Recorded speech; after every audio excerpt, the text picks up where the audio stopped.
그때는 몰랐습니다. 그 작은 택배 하나가 우리 가족을 완전히 파멸시킬 줄은. 제가 고등학교 1학년이었을 때의 일이었습니다. 그때만 해도 저희 집은 평범한 5인 가족이었어요. 아빠, 엄마, 그리고 저를 포함해서 남매 셋이 모두 함께 살고 있었습니다. 그날도 여느 때와 다름없는 평범한 오후였어요. 학교에서 돌아와 숙제를 하고 있는데 현관에서 초인종이 울렸습니다. 택배요. 하는 소리가 들려서 제가 문을 열어보니 작은 상자 하나가 와 있었어요. 받는 사람은 엄마 이름으로 되어 있었습니다. 엄마, 택배 왔어요. 하고 부르면서 상자를 엄마께 드렸어요. 엄마는 그때 거실에서 설거지를 막 끝내고 나오시던 참이었습니다. 내가 주문한 게 뭐가 있었지? 하시면서 상자를 받아 들고는 그 자리에서 바로 뜯어보셨어요. 그런데 상자를 열어보시던 엄마의 표정이 순식간에 굳어졌습니다. 손이 떨리기 시작하더니 상자를 떨어뜨릴 뻔했어요. 이게 뭐야? 하시면서 중얼거리시는 목소리가 들렸습니다. 호기심에 가까이 다가가서 보니 상자 안에는 임신 테스트기가 들어있었어요. 그것도 두드리 선명하게 나와 있는 것이었습니다. 저도 나이가 나이니까 그게 무슨 의미인지는 알 수 있었어요. 엄마는 그 순간 얼굴이 새파랗게 질려서는 주저앉으셨습니다. 이럴 수가. 하시면서 손으로 입을 막고 계셨어요. 저는 무슨 일인지 정확히는 모르겠지만 뭔가 심상치 않다는 걸 느낄 수 있었습니다. 그때 아빠가 회사에서 돌아오셨어요. 평상시보다 조금 늦은 시간이었습니다. 다들 뭐 하고 있어? 하시면서 현관에서 구두를 벗고 계셨는데 엄마가 떨리는 목소리로 당신, 이게 뭐야? 하면서 그 캐스트기를 들고 일어나셨습니다. 아빠는 그걸 보시더니 순간 당황하시는 것 같았어요. 그러더니 한참을 말없이 계시다가 알겠어. 다 말할게. 하고 중얼거리셨습니다. 엄마는 뭘 말해? 뭘 말한다는 거야? 하면서 목소리가 점점 높아지셨어요. 그 순간부터 집안이 아수라장이 되기 시작했습니다. 아빠는 더 이상 숨길 것도 없다는 듯 냉정하게 말씀하셨고 엄마는 완전히 감정이 폭발한 상태였어요. 두 분은 거실에서 큰 소리로 다투기 시작하셨습니다. 저는 무서워서 제 방으로 들어갔지만 문을 닫아도 두 분의 목소리가 다 들렸어요. 어떻게 이럴 수가 있어? 어떻게 나한테 이럴 수가 있냐고? 엄마가 소리치셨어요. 이런 일이 생겨버린 걸 어쩌라고? 어쩔 수 없잖아. 아빠는 의외로 담담하게 말씀하셨습니다. 이 테스트기 뭐야? 어떻게 된 거냐고? 둘째와 막내도 무서워하면서 제 방으로 피해왔어요. 남매 셋이 침대에 웅크리고 앉아서 부모님이 싸우시는 소리를 들어야 했습니다. 이런 일은 처음이었어요. 물론 부모님이 가끔 의견 차이로 말다툼을 하시는 일은 있었지만 이렇게 격렬하게 다투시는 건 한 번도 본 적이 없었습니다. 그날 밤은 정말 길었어요. 새벽까지 두 분이 이야기하시는 소리가 들렸지만 이제는 큰 소리가 아니라 낮은 목소리로 진지하게 대화하시는 것 같았습니다. 저는 잠을 제대로 이룰 수가 없었어요. 다음날 아침 아빠는 평소보다 일찍 출근하셨어요. 인사도 제대로 안 하시고 급하게 나가셨습니다. 엄마는 아침을 차려주시긴 했지만 얼굴이 많이 상해 보이셨어요. 눈이 부어있는 걸 보니 밤새우셨던 것 같았습니다. 엄마, 괜찮으세요? 제가 조심스럽게 물어봤어요. 엄마는 괜찮아. 학교 잘 다녀와. 하고 말씀하시면서도 힘없는 미소를 지으셨습니다. 하지만 그 미소가 너무나도 슬퍼 보였어요. 학교에서도 내내 집 생각이 났습니다. 수업에 집중할 수가 없었어요. 혹시 집에 가면 또 무슨 일이 있을까봐 불안했습니다. 그런데 집에 돌아와 보니 현관문이 열려 있었어요. 안에서는 엄마가 소리 지르는 목소리가 들렸습니다. 급히 들어가 보니 거실에서 엄마와 아빠가 대치하고 있었는데 아빠 뒤에는 젊은 여자 한 명이 서 있었어요. 나가! 당장 나가라고! 엄마가 그 여자를 향해 소리치고 계셨어요. 엄마의 머리카락은 흐트러져 있었고 얼굴은 분노로 일그러져 있었습니다. 그 젊은 여자는 아빠보다 20살은 어려 보였어요. 예쁘장한 얼굴이었지만 지금은 도전적인 표정으로 엄마를 쳐다보고 있었습니다. 여보세요. 이렇게 소리 지르시면 안 되죠? 하는 목소리가 들렸어요. 당신이 먼저 애들한테 설명해야겠다고 했잖아. 아빠가 엄마에게 말씀하셨어요. 이미 다 틀어진 거야. 이제 어쩔 수 없어. 어쩔 수 없다고? 어쩔 수 없어서 집에 데려와? 엄마는 완전히 이성을 잃으신 것 같았어요. 애들이 있는 집에 전현을 데려와? 전현이라니요. 여보세요. 저도 이름이 있어요. 그 여자가 태연하게 대꾸했습니다. 저와 두 동생은 현관에 서서 이 모든 상황을 지켜보고 있었습니다. 우리가 들어온 줄도 모르고 어른들은 계속 다투고 있었어요. 그때 아빠가 우리를 발견하시고는 얘들아, 하고 부르셨어요. 목소리가 담담했습니다. 아빠가 설명할게. 설명은 무슨 설명? 엄마가 또 소리치셨어요. 애들한테 뭘 설명하겠다는 거야? 그 순간 그 젊은 여자가 웃으면서 말했습니다.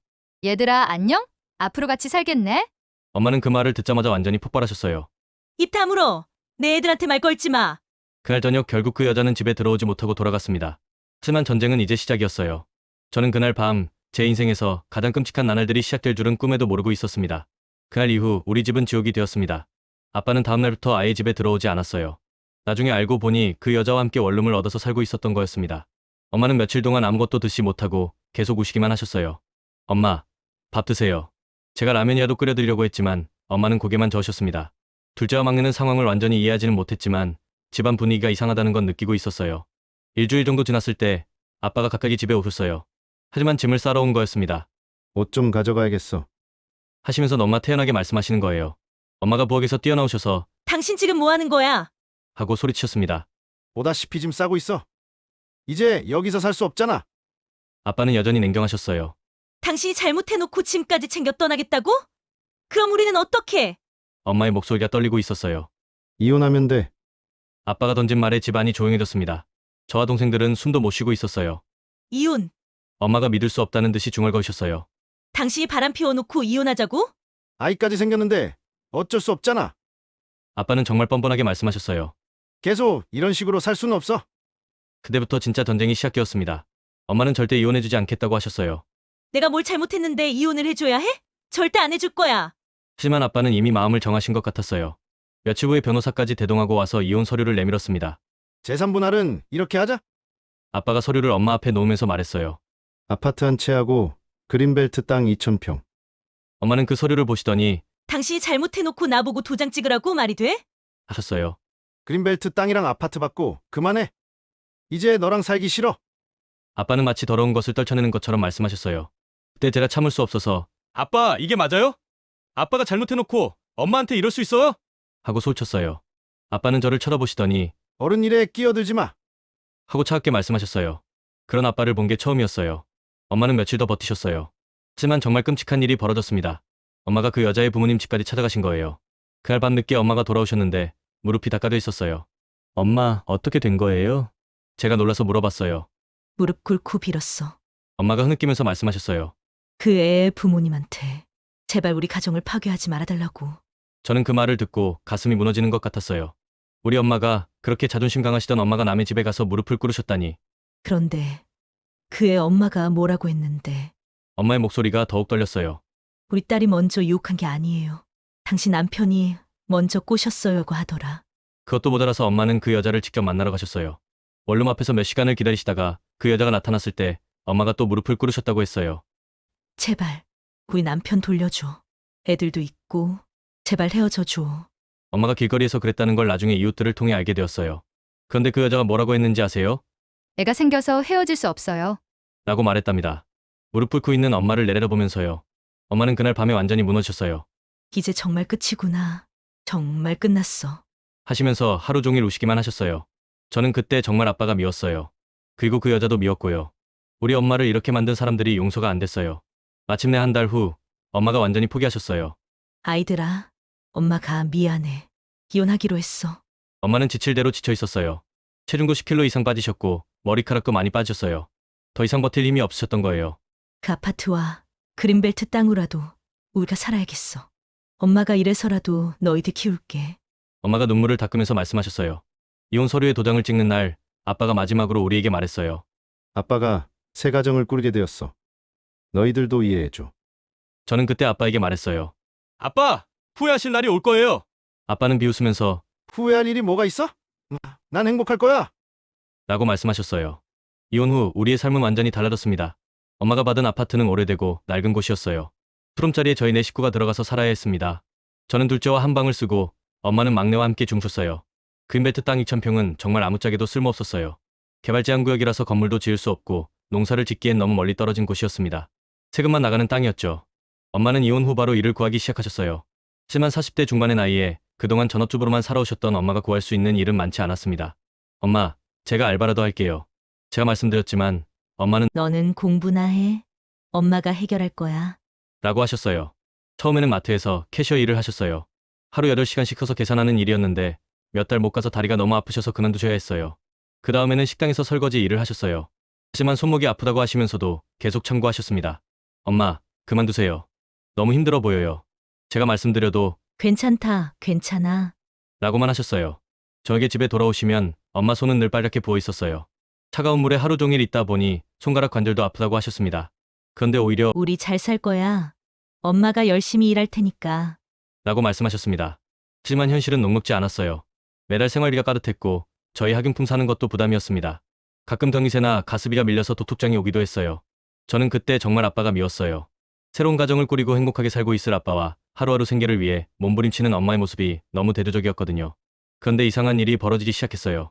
어느 날 엄마가 일하시던 식당 사장님이 지인과 나누시는 이야기를 들으셨습니다. 저 일대 그린벨트 지역 해지된다는 거 들었어. 맨날 얘기만 있지. 진짜야? 이번엔 진짜라던데.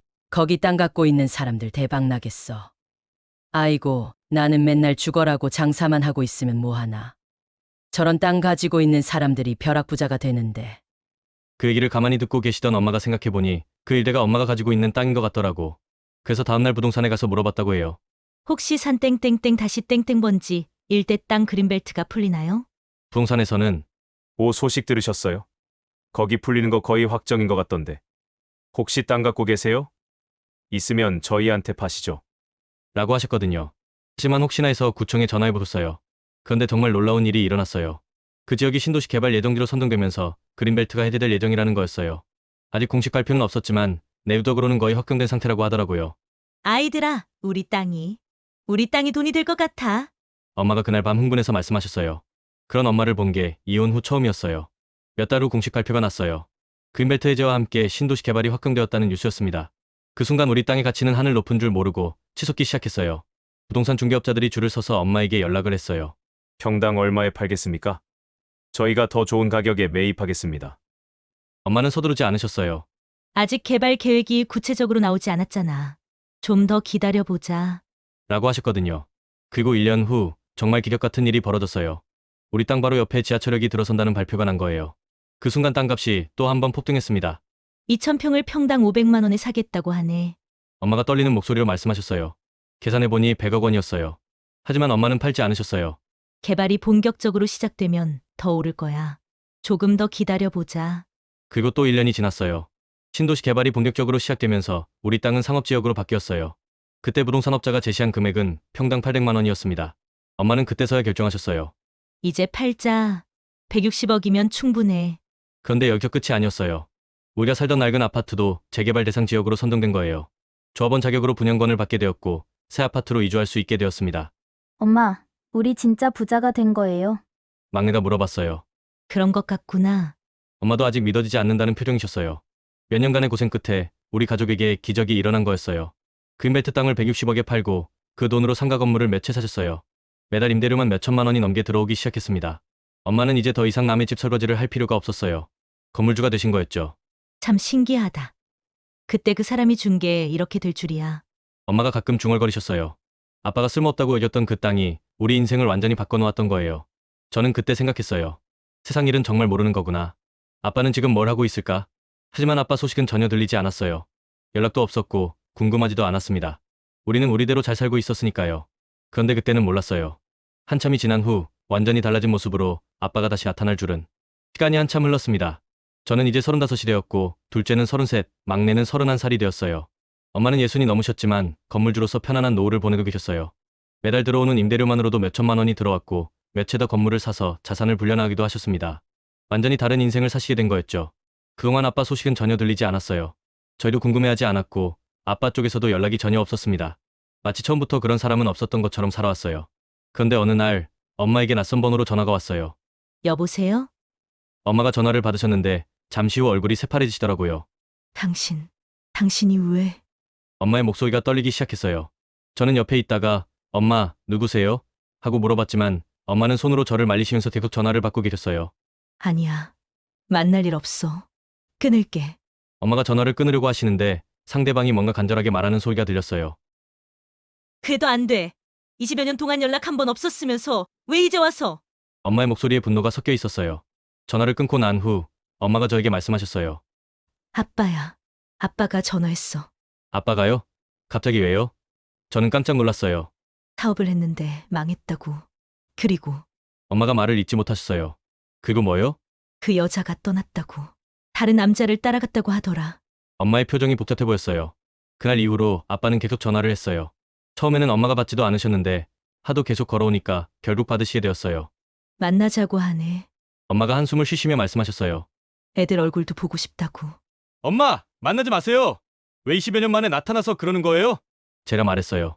하지만 며칠 후 아빠가 직접 엄마가 사시는 집 앞에 나타났어요. 저는 그때 마침 엄마 댁에 놀러 갔다가 그 광경을 목격하게 되었습니다. 현관문을 열고 나가보니 거기 서 있는 사람이 정말 우리 아빠가 맞나 싶을 정도였어요. 20년 전에 그 당당하고 뻔뻔했던 모습은 온데간데 없었습니다. 머리는 반쯤 빠져서 대머리가 되어 있었고 얼굴은 검게 그을려서 고생한 흔적이 역력했어요.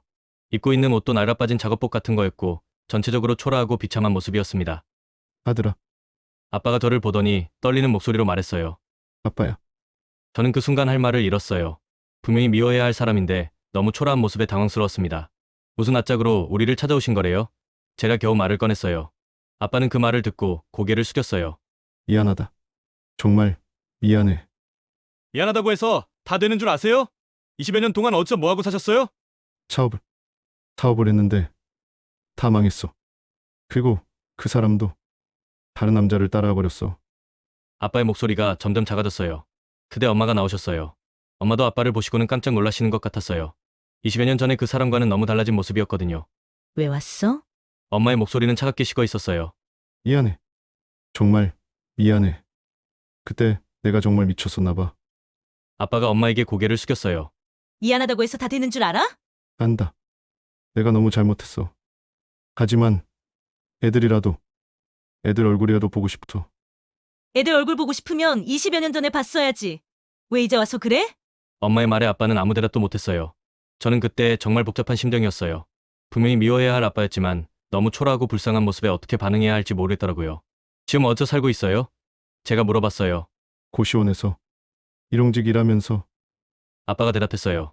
그 말을 듣는 순간 20여 년 전 그 거만하고 뻔뻔했던 아빠의 모습과 지금의 이 초라한 모습이 대비되어서 더욱 충격적이었어요.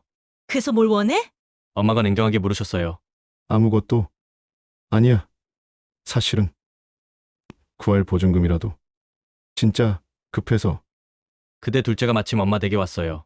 둘째도 아빠를 보고는 깜짝 놀라더라고요. 아빠예요? 둘째가 믿을 수 없다는 표정으로 물어봤어요. 그래. 아빠야. 아빠가 둘째를 보면서 눈물을 글썽였어요. 둘째는 저와 눈을 마주치더니 고개를 저었어요. 만나고 싶지 않다는 뜻이었습니다. 저희는 아빠 만날 생각 없어요. 그냥 가세요. 둘째가 단호하게 말했어요. 아빠는 한참을 그 자리에 서 있었어요. 뭔가 더 말하고 싶어 하는 것 같았지만 결국 아무 말도 하지 못하고 돌아갔습니다. 그 뒷모습이 너무나 쓸쓸해 보였어요. 하지만 저는 동정심을 느끼고 싶지 않았습니다. 그런 자격이 없는 사람이었으니까요. 몇십 년 만에 나타났어. 엄마가 중얼거리셨어요. 참 뻔뻔하기도 하지. 아빠가 그날 이후로도 계속 전화를 했습니다. 처음에는 엄마가 아예 받지도 않으셨어요. 하지만 하루에 몇십 번씩 전화가 와서 결국 받으시게 되었죠. 그만 좀 해. 이제 그만 전화해. 엄마가 치셔서 말씀하셨어요. 제발. 정말 급해. 고시원비도 밀렸어. 쫓겨날 것 같아. 아빠의 목소리가 들렸어요. 저는 옆에서 듣고 있다가 엄마한테 전화를 달라고 했어요. 아빠, 지금 뭐 하시는 거예요? 20여 년 동안 연락 한 번 없다가 돈 달라고요? 아들아. 아빠가 정말 잘못했어. 하지만 지금 너무 급해서. 급하면 아빠가 해결하세요. 왜 우리한테 와요? 다른 방법이 없어. 친구들도 다 등을 돌렸고. 제발 조금만. 저는 그때 정말 화가 났어요. 아빠, 20여 년 전에 엄마한테 뭐라고 하셨는지 기억하세요? 이제 너랑 살기 싫다고 하셨잖아요. 전화 너머로 아빠가 흥기는 소리가 들렸어요. 미안해. 정말 미안해. 내가 미쳤었어. 저는 전화를 끊어버렸어요. 하지만 아빠는 포기하지 않고 계속 전화를 했습니다. 며칠 후 막내에게도 전화가 왔어요. 막내가 저한테 연락을 했어요. 오빠, 아빠가 나한테도 전화했어. 뭐라고 하던? 울면서 정말 죽을 것 같다고. 길거리에 나 앉을 것 같다고 하던데. 막내 목소리에 뭔가 흔들리는 기색이 있었어요. 막내야, 설마 내가 아빠를 동정하는 건 아니지? 아니야. 그런 건 아닌데. 그래도 아빠잖아. 아빠!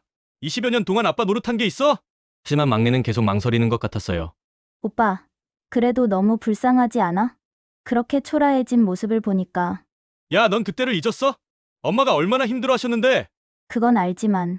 그래도 혈육이잖아. 저는 막내와 통화를 끊고 나서 정말 답답했어요. 막내가 흔들리고 있다는 게 느껴졌거든요. 그리고 며칠 후 정말로 문제가 생겼어요. 막내딸이 엄마한테 이런 말을 한 거예요. 엄마, 난 아빠 만나보고 싶어. 엄마 깜짝 놀라시면서 뭐라고? 너 제정신이야? 라고 하셨어요. 엄마, 아빠가 너무 불쌍해 보여. 그리고 진짜 후회하는 것 같아. 후회. 지금 와서 후회하면 뭐해? 그래도 혈육은 혈육이잖아.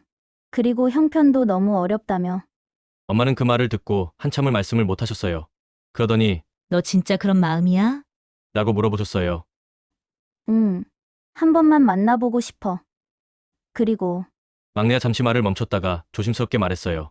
엄마가 용서해주면 안 돼. 그 순간 집안이 조용해졌습니다. 엄마의 표정이 복잡해지셨어요. 20여 년 동안 완전히 마음을 닫고 계셨는데 막내딸이 이렇게 말하니까 흔들리시는 것 같았어요. 저는 그 얘기를 듣고 바로 엄마 댁으로 달려갔어요. 엄마, 정말 아빠를 만날 생각이에요? 아니야. 그런 건 아니고. 막내딸이 저러니까. 엄마, 절대 안 돼요. 아빠가 뭘 했는지 잊으셨어요? 하지만 엄마의 마음은 이미 흔들리고 있었어요. 특히 막내딸이 그렇게 말하니까 더욱 그러셨던 것 같아요. 그래도 정말 불쌍하긴 하더라. 그렇게 초라해진 모습을 보니까. 엄마, 그때를 생각해 보세요. 엄마가 무릎 꿇고 빌었을 때 아빠가 뭐라고 했어요? 그건 그렇지만 지금은 완전히 망했잖아. 그리고 그 여자한테도 버림받았고. 저는 그때 정말 화가 났어요. 엄마도 막내처럼 동정하시는 거예요? 동정이 아니라 그냥 너무 불쌍해 보여서. 며칠이 더 지나면서 상황은 더욱 악화되었어요. 막내딸이 계속 엄마를 설득하고 있었거든요. 엄마, 아빠가 진짜 길거리에 나 앉을 것 같아. 어떡해? 막내야, 그건 아빠가 자초한 일이야. 그래도 혈육이잖아. 우리가 이렇게 잘 살고 있는데. 그리고 마침내 엄마가 정말 충격적인 말씀을 하셨어요. 전셋집이라도 하나 구해줄까 하는 생각이 들어. 뭐라고요? 저는 귀를 의심했어요. 고시원에서 살기엔 너무 초라하잖아. 전셋집 하나 정도는. 엄마, 미쳤어요. 그 사람이 엄마한테 뭘 했는데? 알아. 다 알고 있어. 하지만 막내가 저렇게 말하니까. 그리고 정말 혈육이잖아. 저는 그때 진짜 미쳐 돌아버릴 것 같았어요. 엄마까지 흔들리시다니. 엄마, 절대 안 돼요. 그 사람 도와주시면 저는 엄마랑 절교할 거예요. 아들아, 그렇게 말하지 마. 진짜예요. 그 사람한테 돈 한 푼이라도 주시면 저는 엄마를 포기할 거예요. 둘째도 저와 같은 생각이었어요. 형, 엄마랑 막내가 완전히 흔들리고 있어. 어떡하지? 모르겠어. 정말 모르겠어. 그런데 며칠 후 막내가 더 충격적인 말을 했어요. 오빠들아, 내가 아빠 만났어. 뭐라고? 저와 둘째가 동시에 소리쳤어요. 어제 만나서 얘기했어. 정말 많이 후회하고 있어. 그리고 막내가 잠시 말을 멈췄다가 계속했어요. 엄마한테 진심으로 사과하고 싶다고 해. 무릎 꿇고서라도 용서를 빌고 싶다고. 야, 내가 무슨 권리로 그런 결정을 해? 제가 화를 냈어요. 오빠, 나도 아빠 딸이야.